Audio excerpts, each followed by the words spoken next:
When you're talking about buildings of historic importance, Atari's original Sunnyvale HQ at this address has to rank right up there.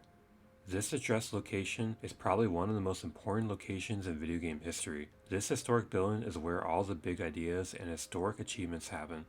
This is where between 1976 and 1984, Nolan Bushnell started an entertainment company that created some of the most famous arcade games, as well as the iconic Atari VCS 2600 home console games, the machine that unequivocally turned video games into a global revolution. The company owns several buildings in the Sunnyvale area of California, but it's this address which will forever be stuck in the memory of many Atari fans and video game historians. Unfortunately, anyone wishing to make a visit to this location is going to be extremely disappointed. This Atari headquarters building has been demolished, along with this address, which served as Atari's second Sunnyvale HQ between the years of 1984 and 1996, when it became Atari Corporation under the founder and CEO, Jack Tramiel. Surprisingly, this information has been largely unnoticed by anyone who isn't a hardcore Atari fan. As you might know, the tech giant Google has been slowly growing as a company.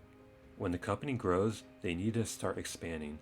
The big problem is that Google decided to expand in the Sunnyvale area. The giant company has swallowed up acres of land, many of which contain buildings which are historically linked to Atari. This isn't the first time Google has been doing that.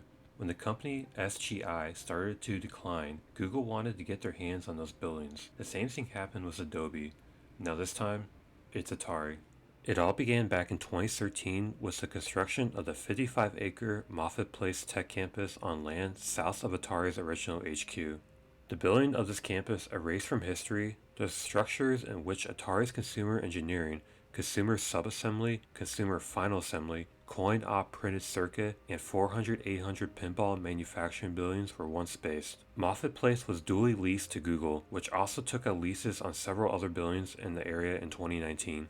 However, Google's need for space still wasn't satisfied, and it began taking over other property in the surrounding area, including these addresses, and several other ex-Atari structures, including this address, which, in addition to serving as Atari's first Sunnyvale HQ, was also its coin-op engineering department. Plans submitted in 2020 by Google indicated that the new building would be erected on the site of the original HQ at 1265, while 1196, the second HQ, would be destroyed to make room for a car park for the new building. It would seem this kind of destruction isn't unique to North America or Google either. As noted by Os Retro Gamer, Atari's eye-catching Space Age style Australia HQ was recently sold for $24.5 million and demolished back in 2023. Here's my question. Why is Google doing this? Do they know that this piece of property is historical, or do they just not care?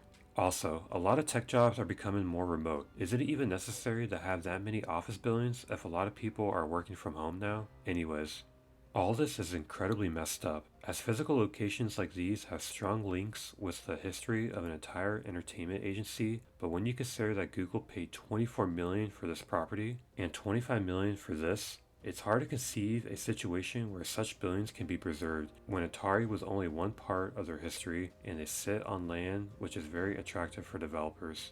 Even when facing up to this reality, it's a shame that Atari's history is disappearing piece by piece, especially when some of it has been sacrificed just to park expensive cars. My solution would be if Google decides to put some time and money into a nice monument or some sort of statue showing to the public that this piece of land was once where Atari first started in the gaming industry. If you made it to the end of this video, I'll see you guys next time, and thanks for watching.